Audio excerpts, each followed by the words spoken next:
So here's my rough first draft of some potential suggested solutions. Season 1, of course, we're leaving exactly as it is. It set up this conflict between Zahn and Piltover, so keep it all just as it is.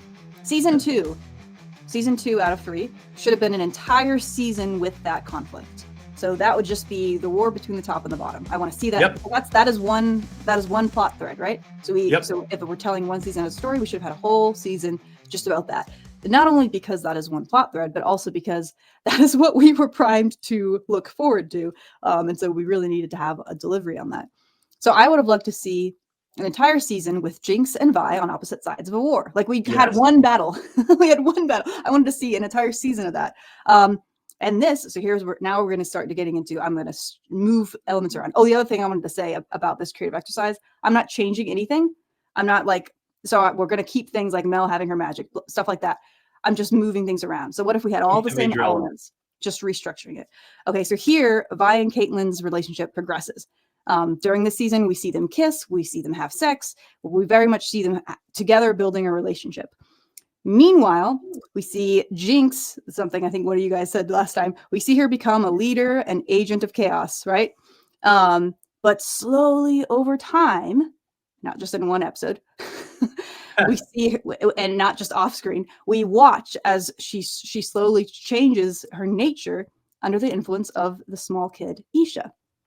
So, we have this kind of element of like, she's this badass leader of the rebels. She doesn't care about anyone. She's all hurt. She's not going to get close to anyone ever again. And then this little kid comes into her life reluctantly. She tries to push the kid away, but slowly we see her starting to shift her perspective. She says this thing in the current version in season 2 where she's like, ever since you came into my life, it's like I put on glasses and I can't tell if everything's blurry or clear. It's like, okay, don't just put that into a dialogue. Let's watch that happen. Let's watch her shift her perspective. So as that's happening, right, Jinx and Vi start to shift in how they see each other as Jinx is changing for the better and Caitlyn is changing for the worse, right? We start off very much like, Vi is just on Caitlyn's side, and then as she's becoming conflicted. We had basically a moment of that. I would have loved to see that expanded. Potentially, I'm unclear. I'm undecided on where to put the Vi's down. Moment where she goes off the rails. I could see her kind of getting lost here, like losing herself in the war. Having her have that outpouring of violence in this context instead of with the pit fighter sequence. I'm undecided. I'll tell you another spot where I think that could go. But over time, we see through her interactions with a changing Jinx, Vi starts to find herself again. She starts to find that inner protector, that soft heart. And then throughout this also, Mel, we see her investigating some mystery related to the Black Rose, right? So this is like a... that needs to be a whole plot thread, right? So her suspicion of her mother is slowly increasing, all this stuff, but it's all in this sort of context of politics. So I would want to end season 2 where I think roughly it's season 2, act 2. No, I forget which episode it is. Somewhere in the middle. It's kind of roughly in the middle right now of season 2. So we would end in my version, season 2, with the sisters finally reconciling over Vander, and put the Vi Caitlyn breakup here, not earlier, here. So this is when Vi changes sides, right? So she says there's a shift between those two. Caitlyn has gone full dictator, and those two are having a conflict in values. So Caitlyn goes too far, and those two become irreconcilable. Vi chooses her sister. And then right at the end here, that's where we put Mel's kidnapping. So she's been investigating something she gets into deep, and then it goes poorly.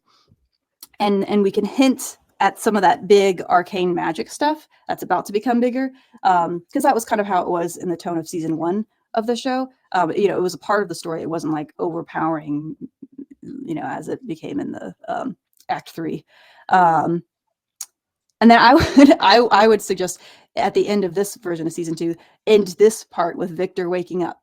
So we don't introduce any of his Messiah stuff yet, because that's a different plot. You just take him out for a while and have, I don't know what Jace is doing. Well, we'll have Jace maybe be involved. Let's say Jace and Mel are together investigating the Rose. I don't know, something like that. Which would make sense because they had developed a relationship in season 1, which didn't really get a whole lot of attention in. Yeah, nothing so really it would make sense for Jace and Mel to be working together. Yes. On the on the first draft through this. Yeah, I mean, yeah. It would right. And throughout all this, Mbessa is slowly getting power. That would play into what Mel and Jace are up to.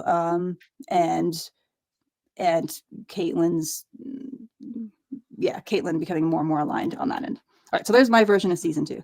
Any comments before I move forward? I just wanted to pause and.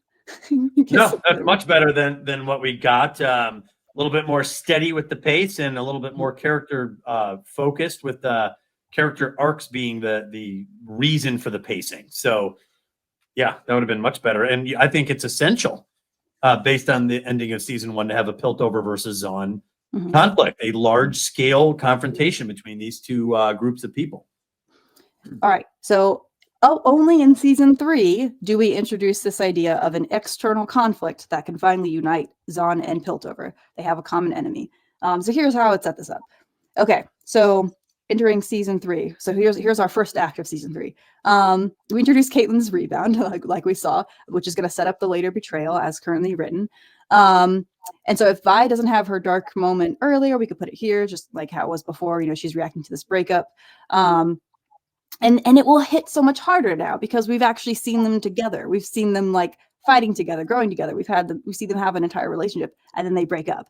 Not this like, oh, we're not really dating yet. We're kind of like romantically interested in each other, lesbian cliche moment. Like have them actually have a relationship, and then they break up. So then we can really buy the impact of that.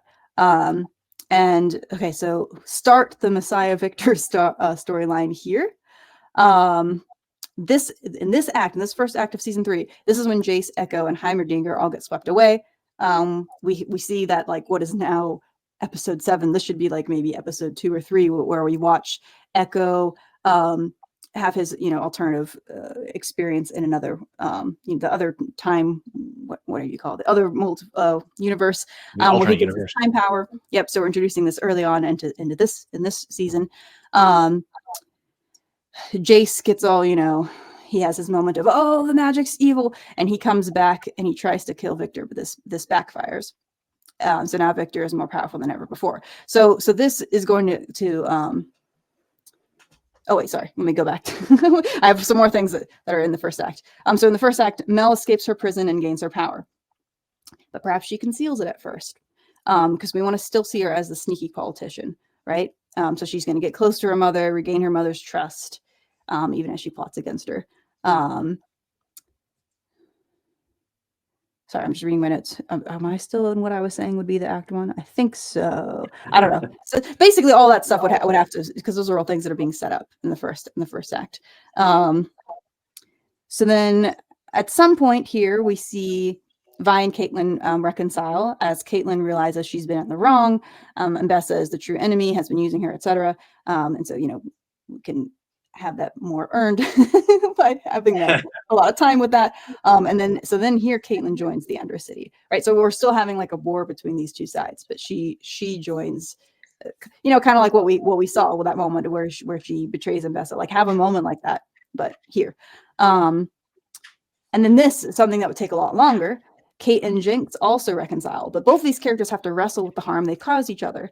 The Undercity understandably does not like or trust Caitlyn. She must earn their respect after being their dictator. This will take multiple episodes, I wrote, because it's like, that would be really difficult. And that'd be really interesting, right? Like, it'd be some really interesting. But good writing, you could do it. You could cross that bridge. Right. And that would be really, see, this is the thing. I'm going to make a quick side rant, because this is the thing that actually bothers me the most about the ending of this show, because it's a personal big pet peeve of mine. Consequences. That's why I've been motivated to run my own corruption arc. If you're going to show a character, even if it's a character we love, who's going to go and do terrible things, you have to show consequences. And if you're going to redeem them, you can't just be like, oh, I'm just going to sacrifice myself. Now I'm a hero. No, that's so lazy and cheap. Like, you have to show the impact of that. And I've just seen this so many times. Like, we just, it's all forgiven. It's like, is that how it works in the real world? Like, there are consequences for your Not actions. really. And it's so much more painful to go and then try to make it right. Like that's humbling. That's character change. If you're actually changing for the better, it means you're going to go and do hard work and trying to regain people's trust. And you might not succeed. You might do everything you can and still not get forgiveness. And that's just the fact. That's just the consequence of what you've done, right? I would have liked to see that kind of a thing explored in this show. You're about to say and you can have redemption where there's a lot of stories that do this, where the person who needs to be redeemed, they don't survive because, like Darth Vader, had he lived, he would have been, executed. The rebellion would have been, hey man, thanks for killing the emperor. How about all is forgiven? Right. I was thinking of Dangerous Liaisons too. He kind of did something unforgivable, and his solution was to allow himself to be killed in a duel while unmasking the quote minotaur of the story and trying to reconcile. But he did it knowing he couldn't be forgiven. But in a way, there's a level of redemption there, right? So I don't know if I really like those kinds of solutions, though. And maybe that's just a personal preference, but it depends on the story. I think it depends on the story. I think that's the problem. It's not that it can't work. I think it's that it happens so often that to me, it's a cliche. Like, oh, the bad guy's redeemed. Okay, let's kill them. Like, that's what the writers instantly go to. And I'm like, I think it's more interesting if we don't, because we've seen that a million times. You know what I mean? Well, it depends on the story. Yeah. Yeah, fair. And it depends. When I was thinking about a theme of forgiveness, which comes up a lot, and Better with Bacon is talking about a theme of forgiveness, and he's going to come on. We haven't come up with a time yet, but come on. We're going to extend this discussion of Arcane with some people. Perhaps Bacon will come on talking about the theming. But I did see forgiveness coming up a lot in season 2. Yeah. Sometimes in a heavy-handed way that it violates our Maxwell Alexander Drake rule of you can't ever say your theme, right? Better with Bacon saying theme of forgiveness for freedom rather than forgiveness. So he'll talk more about that. But so that may be true. But my thinking was the forgiveness idea is perfectly acceptable for. Forgiveness was Titter Pig Rancher's theme. Oh, okay. Okay, I didn't know that. I also picked up on forgiveness quite a bit. But what I was thinking was that forgiving someone, that's perfectly okay on a personal level.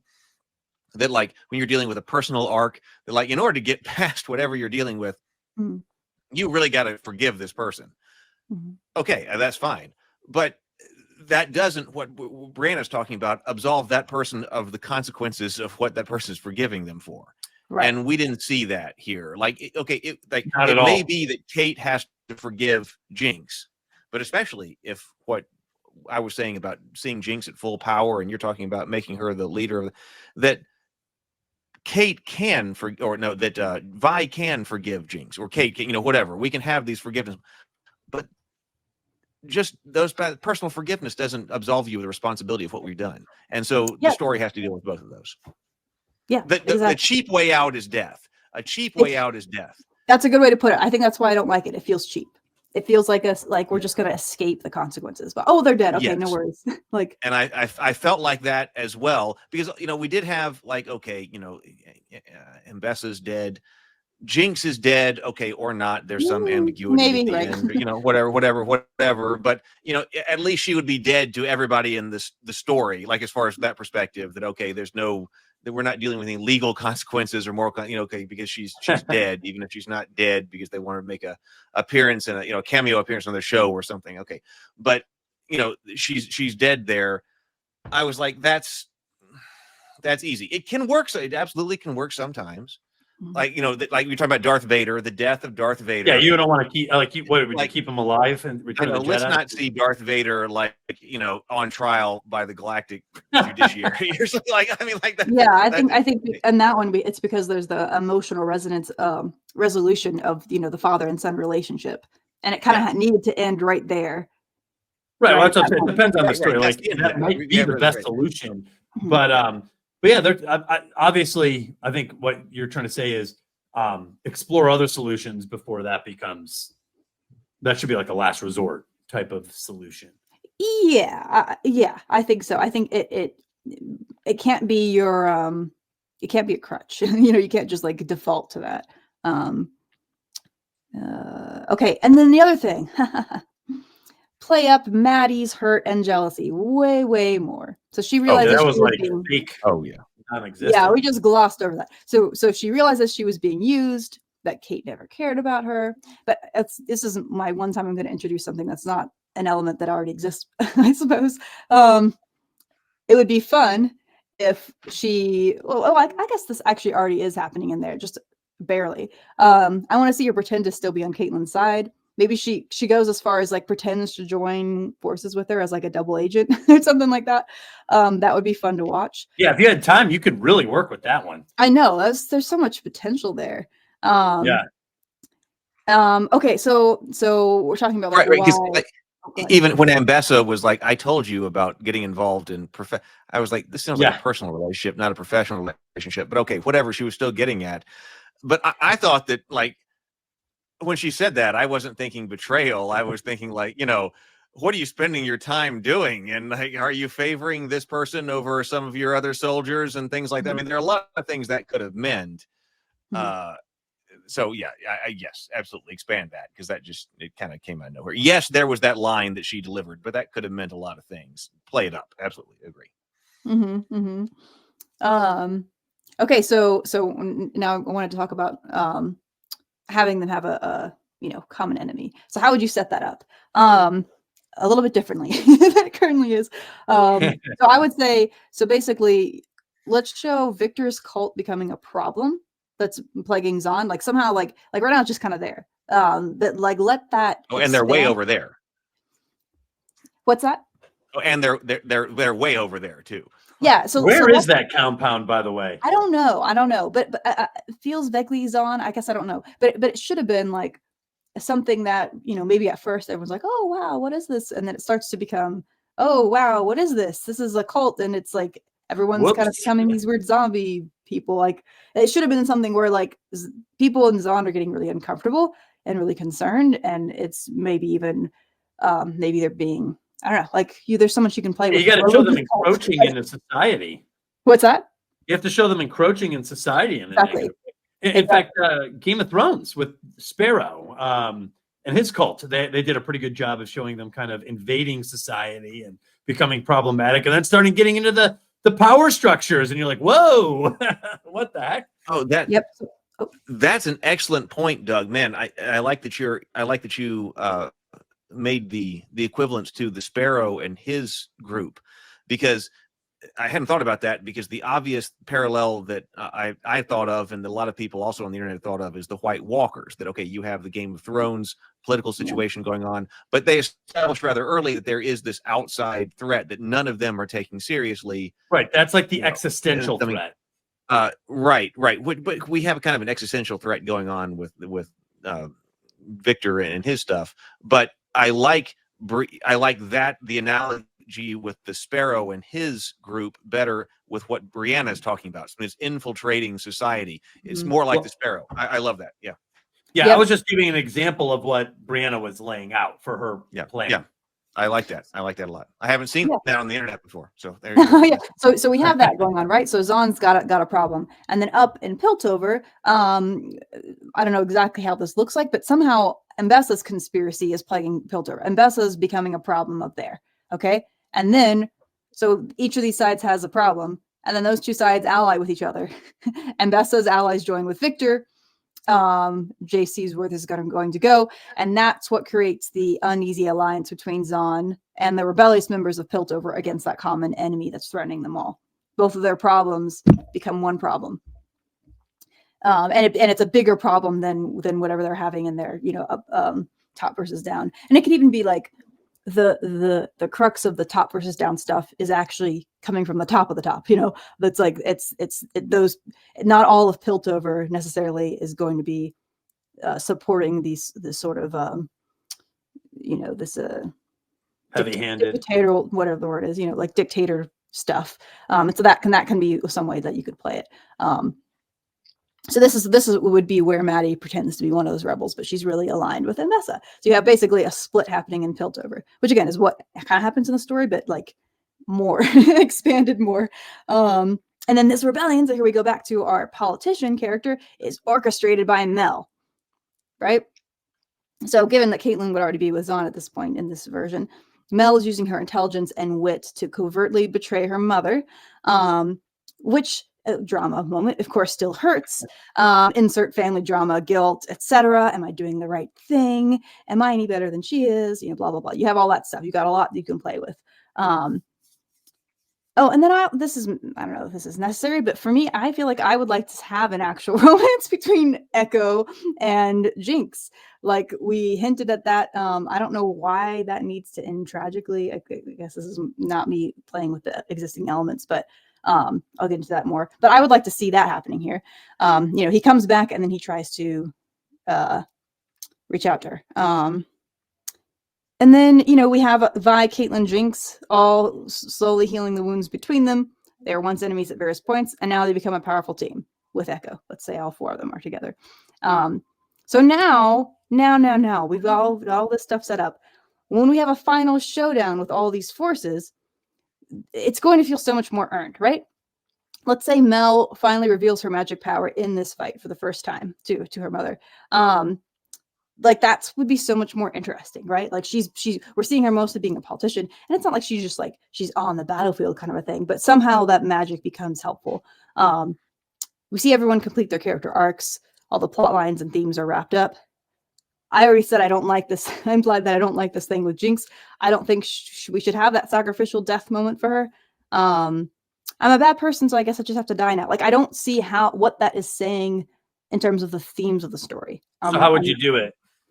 Well, my point is that you don't redeem yourself through self-sacrifice, you redeem yourself through hard work. So I want to see her doing the hard work throughout an entire season to show who she is now and what kind of a person she's become. Now we still have to deal with the fact that there are consequences to actions. I haven't thought about that. I don't know what that would look like, but if we're going to see you try to find something satisfying, right? There would be a way to do it that I think without reverting to the cheap, she's just going to sacrifice herself. The other thing I wrote, I felt like it feels like a cop out, basically. But yeah, so we have this whole thing about like, can there be a united Zahn Piltover? We kind of get a little bit of that at the end because we see, as it currently is, because we see Savika, on that council or whatever. But it's like, but what led to that happening? I don't understand. It was just because they joined together with common forces. I think. Well, and I guess what am I trying to say? I would buy that if there was more to it. If it wasn't just, we have a common enemy. Okay, now we're allies. Like, let's show the difficulties of that alliance and how people still fight with each other. Like they're trying to be allies, but it's difficult because of all the history between them. Someone notices that there's a specific officer that killed their friend or something. They want to go and punch him in the face. And it's like, it's difficult to be allies. It's like, have moments like that. You know what I mean? Yeah. And through all that difficulty and the challenge of that is where people start to find common ground. And that is where people start to find ways that they can work together despite their differences. And then we see them allied, right? Then it's earned. Then there's work and a process behind it. Besides just this, I guess we're on the same side now. Well, Star Trek, something about it. Then there's themes behind that moment instead of just slapped on. yeah. And Star Trek actually had an elegant solution for it. Kirk went rogue in Star Trek 3. He stole the Enterprise. He went to a forbidden planet. He broke like multiple regular. But then in Star Trek 4, there was an outside threat. Kirk saved him.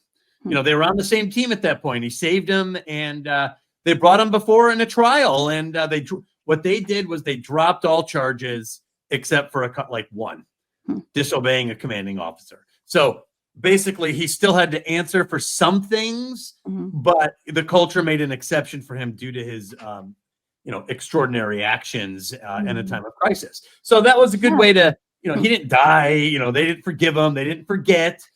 He was on trial, and they made a kind of a special arrangement, and that felt satisfying. And he was demoted, right, to captain, which felt satisfying because he was trying to get back to captain since Star Trek 1.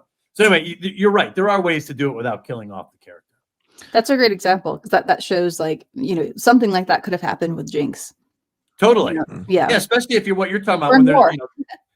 If Piltover and Zahn unite and Jinx ends up fighting on the side and saves Piltover in some way, obviously Piltover is going to reassess how they feel about this person. Yeah, and then I wanted it to be a bit more of a happy ending. This is, I guess, again, me changing things, so I'm not being completely consistent with this principle. But like, let's see Jinx and Echo settle together. Let's see Vine and Caitlyn settle together, because sad doesn't equal good storytelling, and that's kind of what it felt like. It just felt like arbitrary sad was at the ending of the story, as if they felt like, if I make it sad, then people will feel things, and that's good. No, it's setup plus payoff combined with good structure, clear character arcs, all united around a cohesive moral theme. That's good storytelling. That's my definition. Okay. Well, that was very true in season 1, but yeah, season 2 needed a more high level rethinking about how these all of these elements work together. And we can have some bittersweetness, like let's say they get together, but there's a lot of pain and sacrifice that leads to that victory. There's still consequences to people's actions. Like, maybe if we had to have Isha die, maybe she dies in the climax for some reason, then that helps for some thematic reason. I don't know what it would be. I'm just throwing that out there. Like, you could have it be a difficult wait, you could have it be a, how do I structure the sentence? You could have this be a victory that is earned with difficulty, right? But I just don't understand what the point is of its current ending, and like what that is supposed to say thematically. If there is an intention there, I'm missing it. I think it's thematically gibberish. Yeah. And that's evidence of bad writing. They did a bunch of things that they thought would elicit a reaction, and they didn't think about what all these consequences meant. And so as a result, the theme is incoherent. It's incoherent. Well, also, okay, so I want to say hi to a couple of people in the chat. Quigs the Vicious, I don't know if we've said hi yet, but welcome. He's talking about Kirk being demoted to captain. It was, you're punished by getting exactly what you've always wanted. Oh, shucks. Right. Walter also, welcome, Walter. But when we were talking about General Grievous says, I don't really see Jinx sacrifice as redemption. I think part of the problem potentially for that is that by talking about not ending everything together, like we had mentioned earlier, it really felt like Jinx and Vi, to me, were on a side quest with Victor. Yeah. Not Victor, Warwick. Vander/Warwick. I felt like they had become side characters in what I kind of thought was their story, as they're fighting this werewolf guy. It doesn't really matter whether or not they kill that werewolf guy or not, or whatever goes on, if Victor's wins, because then everybody becomes a zombie guy anyway. So that was weird, and I think that's why, yes, it's difficult to see Jinx's sacrifice as redemption. Okay, at that moment, at the most superficial level, okay, a sacrifice to keep her sister from being drug off the whatever, but it's not like that would have mattered in the grand scheme of our story. So it wasn't a sacrifice to defeat Victor, which would have been that great, but especially being a sacrifice on a side quest. Yeah, it's a good rough. Point. Yeah. It's difficult to deal with. It's difficult, and I think that's why that was one of the moments in Arcane where you're really supposed to feel something, and I certainly have felt things throughout Arcane. But man, I didn't feel, like I said, when I finished the story, I felt nothing. Like I had no emotional impact from Jinx falling off. Oh my God, when she was holding, I guess this is another cliche, when she was like, when Vi is leaning over and she's holding her with one hand, I literally like rolled my eyes. I was like, are you kidding me? Are you really using this? It's so cliche. Oh no, I'm holding you over this cap. Does that ever happen, like, ever in real life? I don't know. It just, there's something about that. Like, I think the only time that worked for me is like that happens in Lord of the Rings. I have to think about why. That's the only time that trope has happened where it doesn't bother me. I think it's because it doesn't happen the way you think. Because usually that means, oh, this person's gonna drop them and they're gonna die. Like, you're just like, okay, I know what's happening. That time he's like, don't you dare, and so it's a little bit of the trope isn't what you expect. He actually does pull him out and Freddo survives. Spoiler alert. Just kidding. 20-year-old movie. So yeah, that to me was just incredibly tropey in a bad way.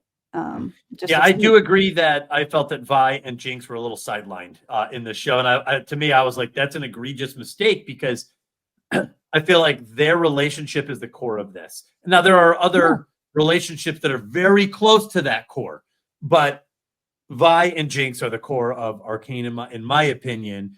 You know, I rewatched episode 1 of season 1 with that creepy, or not even creepy, what's the word, that tragic sounding like child song that, you know, by the river.